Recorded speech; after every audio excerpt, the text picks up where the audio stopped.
What has happened, everybody? James Hancock here. I'm back to celebrate the 75th anniversary of one of the best crime films ever made, The Asphalt Jungle. And originally I thought that the 75th anniversary was going to be on June 1st. But as I was getting deeper into my research, I realized it might have been May 12th.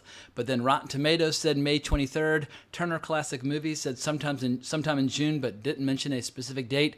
So the reality is I have no idea what is the official 75th anniversary of this amazing movie, but it's somewhere around now, so we are posting this video now between May 12th and June 1st, which is my official margin for error. Only the author of Little Caesar could tell so dramatic a story. Only the director of The Treasure of Sierra Madre could film it with such power.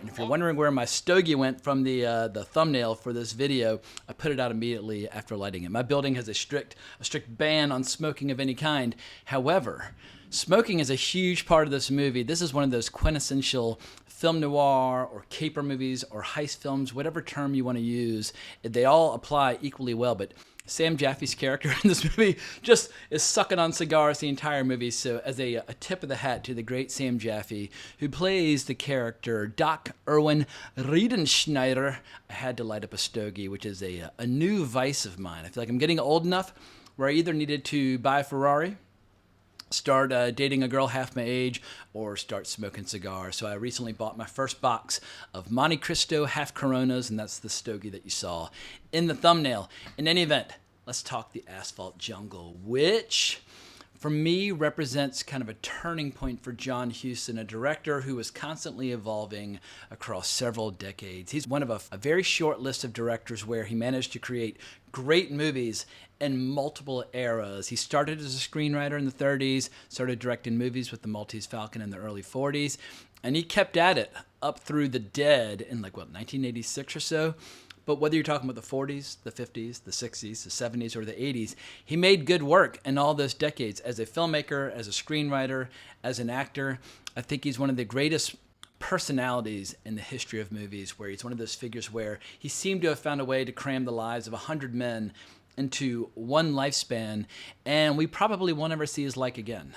And when it comes to the list of my all-time favorite directors, John Huston's definitely on it, but he's quite different from the directors that I'm typically drawn to. I'm usually drawn to directors with a very strong individual visual style, whether that's Stanley Kubrick or Orson Welles or Sergio Leone or anybody who has a really dynamic look to their movies. John Huston's look kind of it shifted or it changed to suit the material almost every time at bat, and he's been described as one of the most literary directors that we've ever had. He was a voracious reader throughout his life and a really good screenwriter and really good at adapting books. And when you look at his best work across his career, typically he was adapting books, and as opposed to putting his own individual fingerprints on those books, more often than not, he was just trying to do as faithful a job as he possibly could. And the visual style of his movies usually was catered to the material as opposed to him trying to take the material and fit it into his own unique worldview.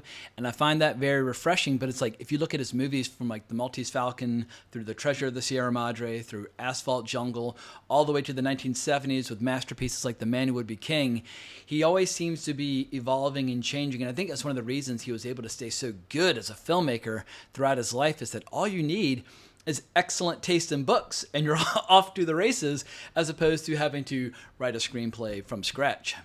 And speaking of his excellent taste in books, that brings us to W.R. Burnett, who wrote the book that this movie is based upon. And John Huston, early in his career, was very frustrated because W.R. Burnett, a lot of his books were getting adapted left and right by Hollywood. He was so popular in the 1930s that people would secure the rights to his books before they even came out, which was very rare in the 1930s. But John Huston felt like a lot of films weren't necessarily getting the spirit of his books right. However, it must be said, I've never read a single book by W.R. Burnett, but I've seen a lot of movies based on his work, like Little Caesar or Law and Order or High Sierra, where W.R. Burnett collaborated with John Huston writing the screenplay for Raoul Walsh for that movie starring Humphrey Bogart. And after W.R. Burnett wrote that screenplay with John Huston, he was off to the races and started writing screenplays in addition to books. He was just an incredibly prolific writer, and he often used to say that he wanted to create a body of work that would kind of capture the energy of the 20th century in America. And whether you're talking about westerns or crime films, it's a lot of really tense dramas about professionals under heavy pressure, I'd say he more or less succeeded, because if you look at his list on IMDb of credits, holy crap, he's got so many astonishingly good movies to his name. As late as the 60s with movies like The Great Escape, but he just, like Scarface, I mean, the list just goes on and on. He was a true dynamo when it came to cranking out material, but a case can be made that the Asphalt Jungle might be the most memorable, at least in terms of capturing the spirit of W.R. Burnett, at least according to John Huston. But maybe I'm going a little too quickly and jumping all over the place. Maybe I ought to slow down. Anytime I'm excited to discuss a movie, I tend to kind of shoot around like a lightning bolt and not really doing justice to any one topic. But that's just kind of the way my brain works. It's nothing but caffeine and madness. But the official story for the Asphalt Jungle, and I won't give any spoilers until deeper in the video, just in case people out there have not seen this, but buy the Criterion Blu-ray. You can thank me later. You can watch it 3, 4, 5 times, and every time you watch it, you're like, oh my God, I thought I liked this movie, but I like it so much more now. And then you watch it again, like, oh my God, it's even better than the last time. I mean, it is really, really good. I saw it back in college, and I'm pretty sure I was baked at the time. I was like, oh, that's pretty cool. Film noir, crime story from the late 40s, early 50s. I've seen a million movies like that, like, moving on. And then as I started rewatching it a couple days ago, it's just like, oh, this movie's so fucking good. Dix, why don't you get in touch with Gus and let him take you to that doctor? Don't be foolish. I don't like doctors. I'm getting along all right. That bullet just ripped through my side and went on about its business. But here's the official plot from IMDb. A major heist goes off as planned, but then double crosses, bad luck, and solid police work cause everything to unravel. And that's pretty good, but for me, what I like about the Asphalt Jungle, it reminds me a little bit about the risk taking in making a movie where you need a team of specialists. Like you need your box man or your safe cracker. Him we pay most, maybe $25,000. I got a guy for you, Louis Chiavelli, best boxman west of Chicago, expert mechanic, been in some very big capers. From what I hear, he can open a safe like the back of a watch. And you need your driver, and you need your hooligan or your tough guy, and you need the brains. You need all these different people that can play a role in the heist or the caper. The same way on the movie, like, all right, who's going to shoot it? Who's going to cut it? Who's going to write this fucking thing? Who's going to direct? And the Asphalt Jungle shares a similar spirit where you can tell for John Huston, whether you're an artist or a criminal, they have a similar kind of devil-may-care attitude, or as they say in the movie, crime is just a left-handed form of human endeavor where no risk is too great if the reward is worth it. If you have a team full of pros who excel at what they do, there's nothing quite like the thrill of the chase when you're chasing a big reward, whether that's money or an artistic reward or prestige.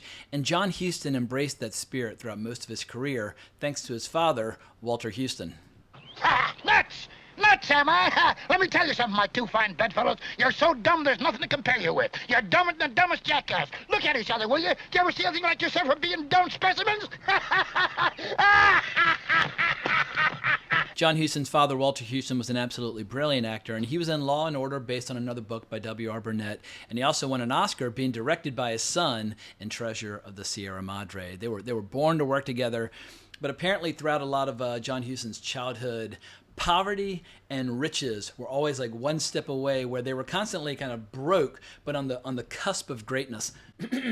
And throughout his life, whether it was through his love of horses or his love of gambling or just a love of adventure and big game hunting, Huston kind of like lived his entire life right on the edge of perpetual bankruptcy and or riches and glory, which is one of the reasons why we got so lucky that he directed so many movies. He led a very expensive lifestyle, and if somebody's constantly going big game hunting and wasting their money at the craps table and that sort of thing, well then yeah, they're going to need to direct a movie a year just to bankroll the whole operation. So John Huston's vices definitely helped fuel this enormous filmography.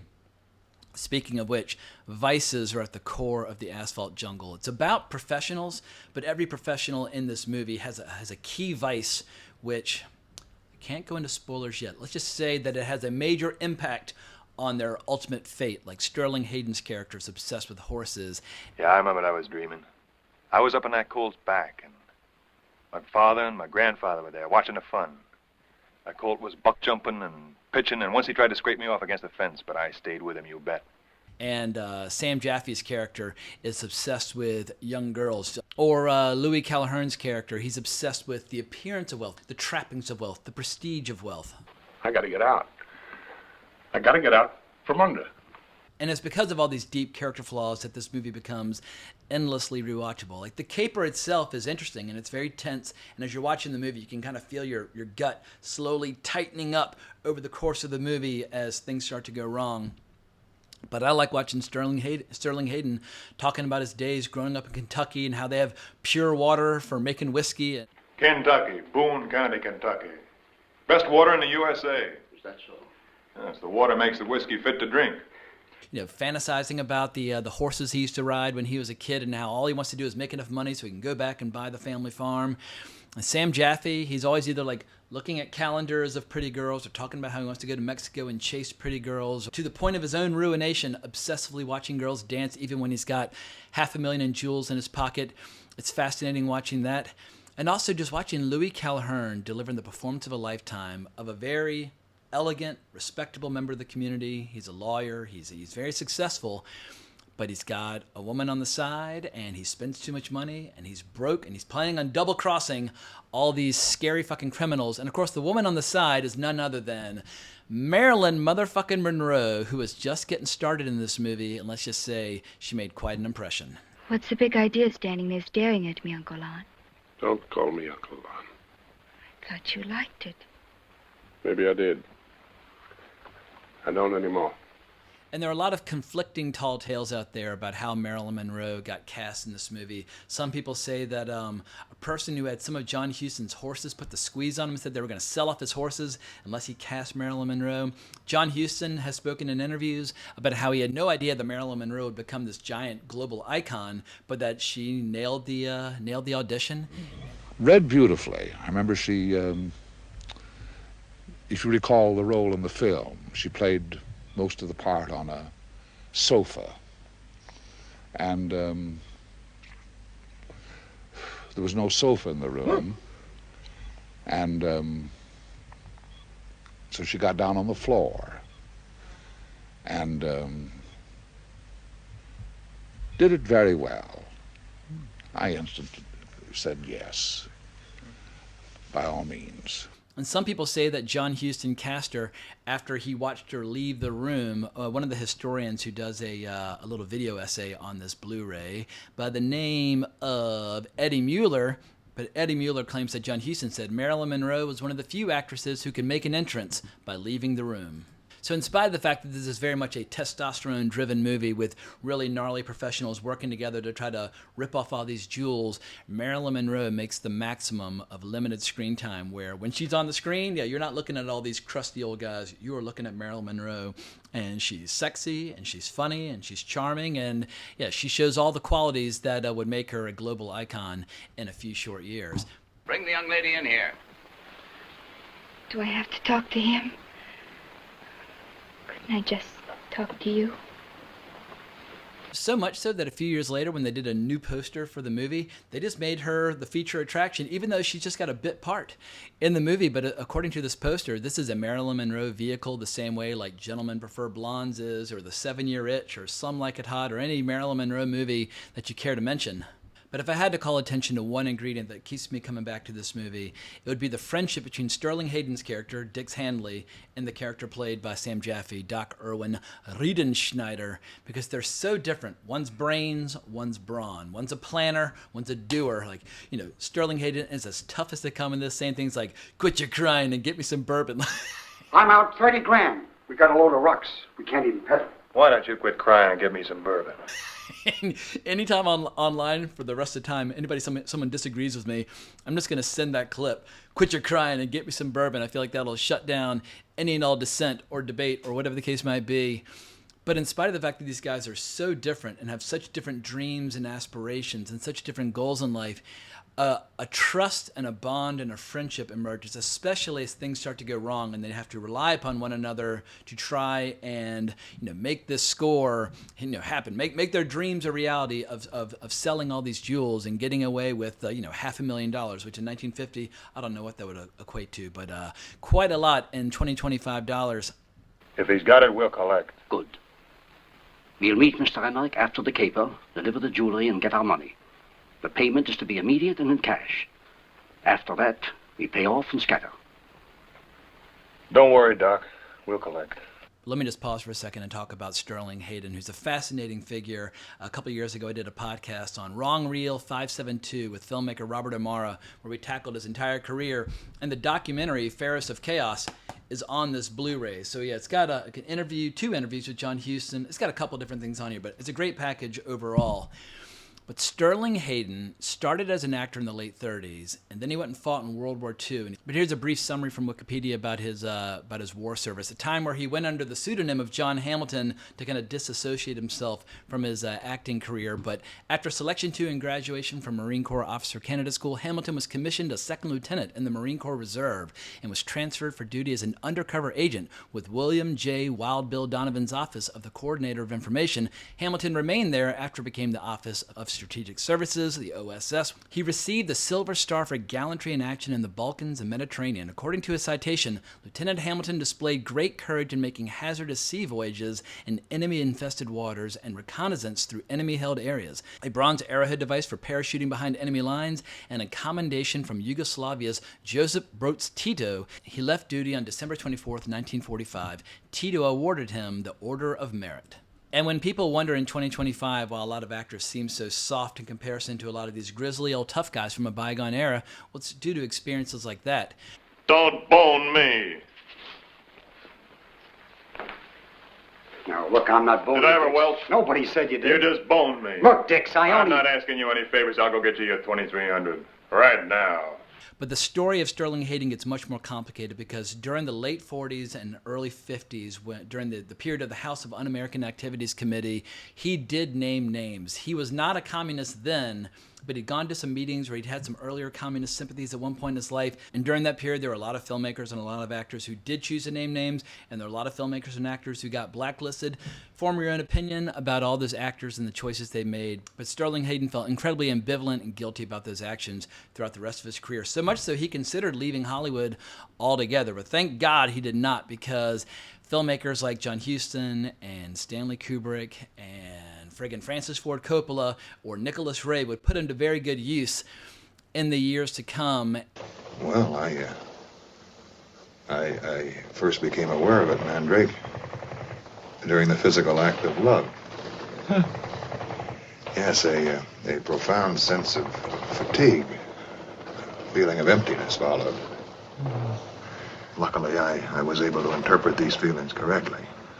I first saw him in The Godfather as the corrupt cop who punches Al Pacino in the face, but I fell in love with him in Dr. Strangelove, where it might be the funniest comedic performance of the 20th century, but he's pretty goddamn good in The Killing as well, which is eerily similar in style and tone to the Asphalt Jungle. I've never heard Kubrick speak about the Asphalt Jungle, but I'm assuming he's a fan. But if you ever want to do a really, really deep dive on Sterling Hayden's career, check out his book, Wanderer. I've not read it in its entirety. I read bits and pieces of it in preparation for that podcast I mentioned with Robert Amara, but Sterling Hayden is the true classic example of an incredibly conflicted individual where he had massive alcohol problems and spent many, many years just sailing around the world, but he is such a complex figure with so many interesting contradictions, and on the screen, he just gave us solid gold again and again and again, especially in the Asphalt Jungle.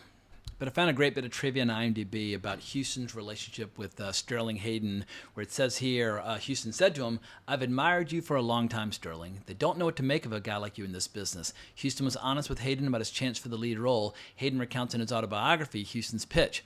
"Now, Sterling, I want you to do this part. The studio does not. They want a top-name star. They say you mean nothing when it comes to box office draw. I told them there aren't 5 names in this town that mean a damn thing at the box office. Fortunately, they're not making this picture. I am. Now, let me tell you about Dix Handley. Dix is you and me and every man who can't fit into the groove." Rumored to be fighting severe alcohol and psychiatric problems, Hayden landed the role of Handley, his first major starring role, over the objection of MGM chief Doris Sherry. Hayden's gritty performance proved many Hollywood naysayers flat wrong. For instance, Hayden himself was nervous about the climactic scene in the picture when Dix breaks down in tears in front of Gene Hagen. According to the director, though, Hayden did not have anything to worry about. After the actor delivered the scene beautifully, Huston took Hayden aside and said, "The next time someone says you can't act, tell them to call Huston." So I mentioned earlier how John Huston oftentimes will let the material dictate the visual style for his movies. Because if you look at a movie like The Maltese Falcon, which came out just a decade earlier, it's quite different in look from the Asphalt Jungle, even though it's a similar genre. And I feel like film noir and crime film or gangster film or heist film or caper film, there's obviously a lot of blurry lines between all these different categories, and there are plenty of movies that might qualify for all the above. But the Asphalt Jungle has a look that is informed by, but not dominated by, the Italian neorealists that were gaining traction and popularity in Italy at this time. But you had filmmakers like Roberto Rossellini with his film Rome Open City, or Vittorio De Sica with Bicycle Thieves, that were hugely influential with world cinema overall. And even though the goals of neorealism are quite different from your typical crime film, that look or that flavor works great in these opening scenes. And you really only see it in a few scenes. Like, the interiors look like a good old-fashioned film noir with great shadows and, a lot of windows that are closed off. There's a lot of darkness in this movie, very little natural sunlight. But in the very beginning of the movie almost looks like it's the American Midwest. But you're like, is this like a war-torn hellhole or some desolate urban landscape? Like, where is this? Because it just looks unlike anything else. Like, when you think of the Midwest, you think of sunshine and cows and, fields of wheat and like all those kinds of visions of the American Midwest. Not in the Asphalt Jungle. The Asphalt Jungle definitely makes it look like a blighted urban hellhole. And so a huge amount of credit has to go to director of photography Harold Rawson, who was working with John Huston on this movie, because John Huston, while most of his movies look fantastic, I would never say that John Huston has a signature style. He has a signature voice. I mean, I grew up watching The Hobbit on repeat, and he was, like, long before I ever knew who John Huston was, I'd watched The Hobbit 150,000 times. And so when I first saw him in Chinatown, I was like, I know that man's voice. It's fucking Gandalf. Bilbo Baggins? Yes? I am looking to hire a burglar. Burglar? I'm afraid you've come to the wrong place. You mean you do not wish to share a grand adventure? John Huston has dominated my entire life as a moviegoer, even though I didn't know who he was until I got to college. But growing up, I saw like Victory and Annie and all of his late period movies in the theater. But even though I associate great dialogue and great scripts with Huston more than visuals, the visuals in this movie from start to finish are just absolutely stunning. They're chocolate for the eyes, because this is a rare film noir, if you want to call it that has a big budget. Huston was coming off the success of The Treasure of the Sierra Madre in the late 40s, where he won Best Picture, Best Director, Best Adapted Screenplay, and Best Supporting Actor for his father. So he was as prestigious a director as you could get your hands on. And when he left Warner Brothers and went over to MGM, there were plenty of great crime films made at this time that had very small budgets, and they're doing the best they could with limited means. But in the late 40s and early 50s, hundreds of incredible crime films were being cranked out by Hollywood. But this is one of the few crime films that's got a big, lush production budget where it's like, wow, like this is a prestige film, but working with kind of like a tawdry, kind of gross genre. So much so that Louis B. Mayer, the legendary Louis B. Mayer himself, who's one of the only conservative studio heads in Hollywood history, but his thing was musicals and fantasy and Technicolor and just pure delight and fun and that sort of thing. And he hated everything about this movie. Louis B. Mayer, before, during, and after the creation of this movie, just was an obstacle every step of the way. He said this: "That asphalt pavement thing is full of nasty, ugly people doing nasty things. I wouldn't walk across the room to see a thing like that." I think it's absolutely hilarious. In any case, John Huston had so much power at this point, he was more or less able to make the movie precisely on his own terms. But as far as Louis B. Mayer's criticisms are concerned, I wouldn't say this movie's full of nasty, ugly people, but Drew Casper, who does the commentary track, a pretty good commentary track, but not the best. He makes some good points, even if I find his personality to be a little kind of just off-putting or annoying. But he makes one really interesting observation about how this is a movie about existentialism. And I was like, I remember that word from college, but I don't quite know how to define it. So I looked it up. And this is the AI definition of existentialism, a philosophical movement that emphasizes individual existence, freedom, and choice. It posits that humans define their own meaning in life despite the apparent absurdity or incomprehensibility of existence. Key tenets include the idea that individuals have no pre-existing nature or character, are essentially free to choose their own values and actions, and are responsible for creating their own purpose and meaning. And after reading that definition, I was like, all right, Dr. Drew Casper, he has a point, but existentialism could apply to so many John Huston films. Treasure of the Sierra Madre, The Man Who Would Be King, Fat City, Maltese Falcon. Like his best movies have like an existentialist streak running through them. So listen to the commentary track on the Asphalt Jungle and form your own conclusion. I just wish that Eddie Mueller, who submitted a 25-minute video essay to the package, I wish he had done the commentary, because his little video essay is fucking awesome. Like, there's certain film historians that I come across every once in a while, whether they do video essays or write books or make documentaries. Eddie Mueller, he's one of the good ones. Now, early in this video, I mentioned how I was going to slow down and try to add some structure to this video, and I realized I've completely, totally failed. So I'm just going to continue to jump around from one topic to another, because that's just the way my brain works. I'm just a spazzy guy who lets his enthusiasms get the best of him. But John Huston, in a lot of his interviews for this movie, talks about how one of the things that kept him going for so many decades, probably long after his body should have quit and just collapsed, he had a lot of interests. And if you have a lot of different interests, whether that's horses or hunting or cigars or books or filmmaking or women or gambling, all those interests can keep you going. But speaking of things that are interesting to me, let's talk about actor James Whitmore, who plays, is it Brooks? Is that the name of his character in Shawshank Redemption? Hang on one sec. James Whitmore, Shawshank. Sometimes after work, I go to the park and feed the birds. I keep thinking Jake might just show up and say hello, but he never does. Yeah, Brooks Hatlin, the old guy in the Shawshank Redemption in 1994. But in a weird way, in your own kind of headcanon, the Asphalt Jungle could serve as an origin story for how James Whitmore's character ends up in Shawshank in the first place. Because in this movie, he plays this hunchback kind of restaurant entrepreneur who also is a really good getaway driver. He's got nerves of steel, and everybody respects him. And he's really good about helping out people when they're in a tight spot and lending out money. He's just the all-around good guy with an incredible code of honor.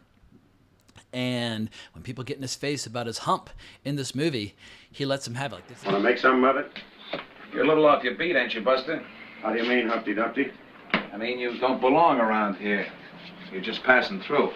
Only not fast enough. But James Whitmore, there's some excerpts that are added into the commentary track on this Blu-ray, and he told this one absolutely hilarious story about how when they were trying to figure out his wardrobe and how to do his humpback and that sort of thing, John Huston took one look at him and puffed on his cigar and said, "You look like a towel boy from a Mexican whorehouse."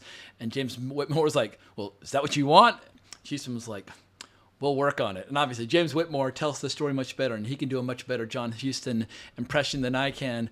But when I got to that point in the commentary track, I was like, all right, the main commentator is not necessarily to my taste, but I was screaming with laughter.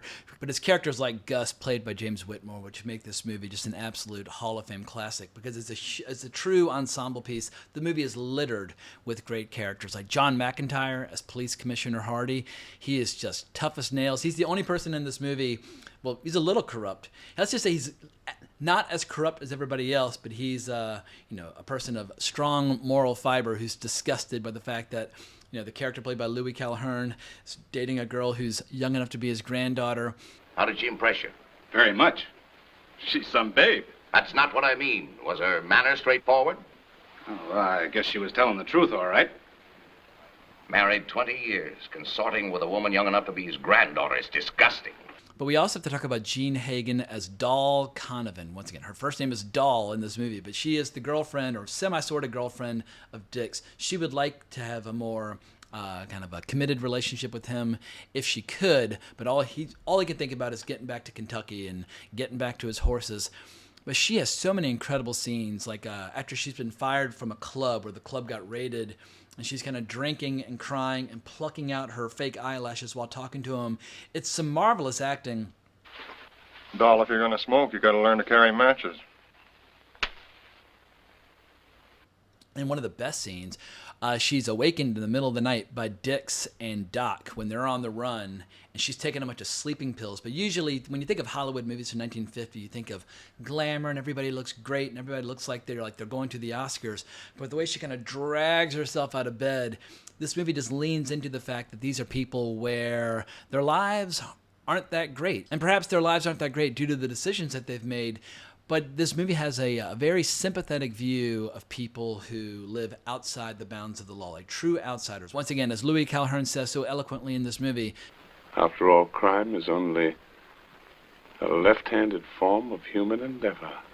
and in spite of the fact throughout much of the movie, Dahl kind of gets treated in a somewhat dismissive fashion by Dix. Dix, isn't he the one with the reward on him? Mind your own business. Or make the coffee and quit talking about it. How about a cup of coffee, honey? Make it or shut up about it. He's got a bit of a gruff personality. Dahl's character soars toward the end of the movie as she joins him on the drive to Kentucky. He's bleeding out. He got a huge chunk of his side taken out by this corrupt detective who shot him. And as he's bleeding to death and trying to get home, she has these incredible scenes where she's chasing him out into this field. It's some of the few wide open shots that we see in the entire movie as Dix collapses. Well, you know, I realize now I'm in fucking spoiler territory. Spoiler warning, sorry. 3, 2, 1, last warning. This video is just a disaster. I'm going all over the place, and the structure is lousy. But anytime I really love a movie, I'm just going to be like blah, blah, blah, blah, blah, blah, talking like a friggin' idiot. In any case, the ending is absolutely incredible, and it's the emotion that as she's like rushing off for help, as Dix is bleeding out and dying on the ground with his beloved horses. I think that's what allows this movie to transcend your typical crime film. And don't get me wrong, I love your typical crime film from the late 40s and early 50s. Hollywood made tons of them, and every once in a while one of those low-budget crime films would become a true acknowledged classic. You know, movies like Detour, which is shot for like $5 in like 2 days, but it's like, wow, film noir masterpiece. There's some great low-budget crime films from this period, but this movie, it almost crosses over into something quite different. It's like I don't even know how to describe it apart from just being a balls through the wall kick-ass flick. Now, I've mentioned most of the major players in this movie, but there are a few minor players that deserve a shout-out. Gene Evans is apparently in this movie. I've never been able to find him, but Gene Evans made a ton of movies with Samuel L. Fuller throughout the 1950s, and he's awesome. I love Gene Evans, but I can't quite place him. But there's some other actors who I absolutely recognize, like Henry Rowland. Ah, Sie haben Verwandten in Deutschland. Ach ja, Sie sprechen gut Deutsch. I haven't spoken German for a long, long time. You have a München accent. Natürlich, I was born there. But you know what they say, home is where the money is. Yeah. Who plays the German cab driver at the end, who has this great bonding session with Doc as they're driving away. And Doc hasn't spoken German for many, many years at that point. But he's basically agreed to drive him to Cleveland. But as I was watching, I was like, I recognize that guy. Now, it's Russ Meyer, Super Vixens. Russ Meyer loved Henry as an actor and used him over and over and over again throughout the 1970s in some of his best movies. I was like, all right, there's a clear path from leading from John Huston to the world of Russ Meyer, and I totally approve. I bring you an ultimatum from the Führer. Either you get your ass home, mach schnell, or you won't have a house to come home to. No good, bitch! But there's another noteworthy actor in here who has a non-speaking role, but he makes the most of his few seconds on screen, Strother Martin. And I first saw Strother Martin probably for the first time in Cool Hand Luke back in college. My friends and I were obsessed with Cool Hand Luke. We watched it over and over and over again. Shout out to my friend Nick Berry, who introduced all of us to it. What we've got here is failure to communicate. And he's incredible in that, but he's also in like Butch Cassidy and the Sundance Kid, and he was in a ton of Sam Peckinpah movies like The Ballad of Cable Hogue and The Wild Bunch. He's an incredible character actor. But as I was rewatching the movie for the first time in a long time the other day, I was like, that's an unusual looking guy. What a great actor. Possession narcotics. Occupation clerk. No previous record. Attempt suicide last night with necktie. Hanley. And then like 2 or 3 screenings later, I was like, Strother Martin, holy shit. And so anyway, I had a big aha moment, but I love Strother Martin, but his career was just getting started when he appeared in this movie. But maybe I've said enough about the cast at this point. Let's get back to John Huston. All roads lead back to John Huston. And I wanted to call attention to one ingredient of his style in this movie, which he called attention to. I'm stealing his own material from his interview.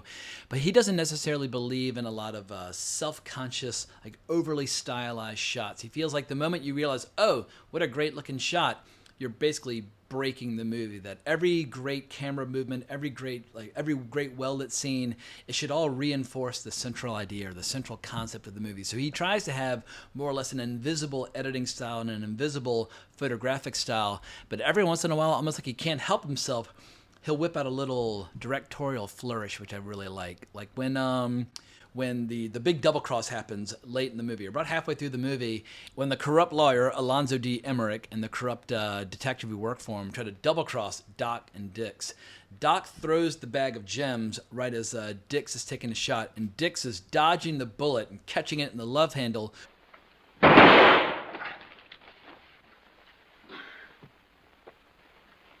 While killing the detective. But that's a pretty cool, elaborate little camera movement where if you blink, you might even miss it. But as I was watching, I was like, you know what, John Huston, you say you like to have an invisible camera, but when the action gets going, you're not afraid to whip out some cool angles and some cool camera movements. But I feel like in general, John Huston at this time had a similar shooting style to someone like Howard Hawks. And Howard Hawks' movies don't look like John Huston's movies, but both of them were very well read. Both of them loved working with great authors. You know, Howard Hawks used to work with like William Faulkner and Ernest Hemingway and all those kinds of guys. But they both shot in a very economical, direct style where the material and the dialogue and the characters and the ideas were everything, and the editing and the photography and the music were all in service of that central story. And while Orson Welles is a very overt visual stylist, and that's probably ultimately my favorite form of cinema, I do enjoy taking a walk down a different path with someone like John Huston, who once again is just all about the story every step of the way. And speaking of music, there's barely any music in this movie. Like, you'll hear people like playing the radio. Like at one point, James Whitmore's character Gus turns up the radio to act like he can't quite hear what these cops are saying. But you have music at the beginning of the movie, music at the very end, and nothing in between. And as a result, the music has maximum impact and also just makes the movie incredibly gritty and authentic and immersive, where you really feel like you've lived in this world by the time this movie draws to a close. Now, just as a way of bringing this video to a close, let's talk about one of my favorite subjects, censorship. And if you follow this channel for any length of time, you'll know that I'm adamantly opposed to censorship, especially the kind of censorship we see today where people in their infinite wisdom decide to go back and try to change movies or books to reflect the perceived values of the time. And I just feel like those people, well, I don't want to get too nasty. Let's keep this video positive. Let's just say that I have a different point of view from those loathsome individuals. But censorship comes in all forms, and in every era, censorship must be fought and resisted. But every once in a while, censorship can kind of work to your advantage, because there's a scene in this movie which involves suicide, and this is what I read over on IMDb. The censors had a conniption over Emmerich's suicide as written in the original script. In the rejected scene, he was to write a short, moving letter to his wife, then take a pistol out of his desk and do the deed. While suicide was the top no-go on the list of forbidden acts, what made the scene more objectionable to the censors was the fact that he was apparently in his right mind. The reason that no man in his right mind would commit suicide. According to John Huston, the rewritten suicide in the final film ironically made for a much better scene. The revision has him stall after writing an endearing salutation to his wife, crumple the note, and become visibly extremely agitated about the decision to kill himself before an abrupt cutaway to an off-screen shot being heard. Emery! And this movie also got in hot water with the National Legion of Decency, which, for people who don't know, it was a Roman Catholic organization founded in the 30s. And they would issue ratings based on the moral content of movies. And if a movie got an A, it was considered morally unobjectionable. And if it got a B, it was morally objectionable. And a C for condemned. It's like, yeah, what a different era. But it was a big deal for a lot of people back in the day, whether or not they would see certain movies. And Scorsese talks about how a lot of times when he was a kid, certain movies would get condemned by the Legion of Decency, but he was such a movie freak, his mother would go and say that, well, just out of curiosity, she wanted to see what the fuss was all about. So sometimes it would incentivize people to see things, but they objected to the scene in this movie where Doc is gazing lustily at a girl as she dances. But it's a key part of his character, and once again, we're in the spoiler section. If not for the fact that he has this vice of liking watching young girls, he would not get caught. I mean, as he asked the cops as he's leaving, like, how long have you been watching? But the 2 to 3 minutes that he spends watching this girl dance to this one track, that's all it takes for the cops to notice him through the window, and he is busted. And so, yeah, ultimately, his vice leads to his undoing. So you would think the Legion of Decency would say, oh, well, he is punished for his lust for young women. And one of the reasons this movie ultimately got released totally intact is that in the movie, crime does not pay. There's not a single criminal who gets away with this in this movie. They either get shot or sent to jail. Everybody's busted. Everybody's injured or dead by the end of the movie.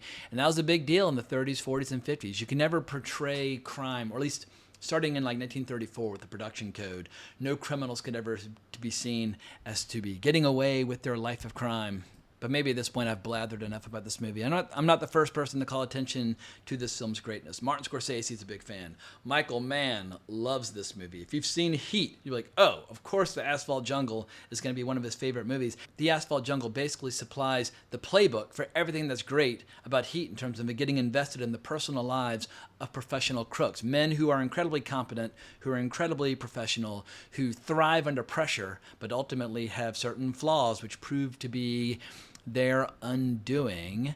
But I love the crime films in this period, and this one was incredibly influential. It was a huge influence on the film by Jules Dassin Rififi. Or Rififi. I mean, anytime I try to pronounce it with a French accent, I fail utterly. But long story short, The Asphalt Jungle fucking rules. It's one of the best movies made by John Huston, and John Huston's one of our best directors ever, so it makes it one of the best movies ever made. And it's one of many movies that turned John Huston into one of the greatest directors who ever lived. Like I said before, there's a very short list of directors who made great movies across multiple decades, and in his company of great directors who made great movies across many decades, obviously you're going to include people like Bergman or Buñuel or Kurosawa. Who else? Kubrick, definitely. Wells, like there's certain directors like Sam Peckinpah is one of my favorite directors, but he had like his best movies in a very short time frame. But once again, Huston from the early 40s until like the late 80s kept making great stuff. That I should do a video one day of like the top 10 directors in terms of longevity, where their work at the beginning of their career is equal to the work at the end of their career. They're just not that many. Like Billy Wilder made good movies across several decades. They're out there, but you have to really think long and hard. And you have to be honest. Are the movies that they made like in the last 10 years of their career equal to the movies in the first 10 years or the ones in the middle? And yeah, Huston is one of those guys. But I'll be talking about Huston again at the end of this year, because at the end of this year is the 50th anniversary of The Man Who Would Be King. So even though in 2025 there are no filmmakers that would have placed on the level of someone like John Huston in terms of just being one of the most interesting people ever to live who worked in the movie biz, and that's another short list, like the great adventurer filmmakers, John Huston is probably the heavyweight champion on that front. But I'll be coming back to the subject of John Huston in December, and hopefully I can lure a special guest on for that video who I know admires the film equally intensely. But let me know what you think down in the comments below. What other anniversary videos would you like me to tackle, whether they're 50th or 75th or 100th or whatever the case might be? Remember to like, subscribe, hit that notification bell, but more importantly, as always, onwards and upwards.